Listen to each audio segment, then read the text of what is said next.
This video explains how I made a silicone mold to reproduce this wizard sculpture. Materials: 2-part silicone, a cup, a postal scale, another cup. Separating the wizard makes it easier to mold both pieces individually.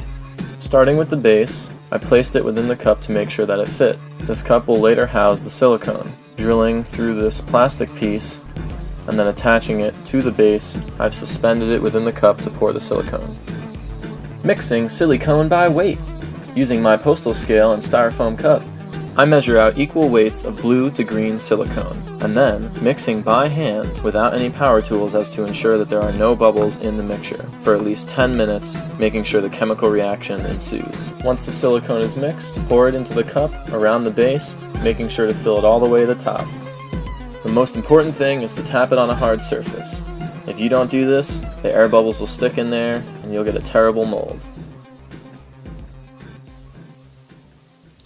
The bust! Using an old Chinese food container and a razor blade, I carved the lid in order to suspend the wizard within the cup and allow room for the silicone to pour in.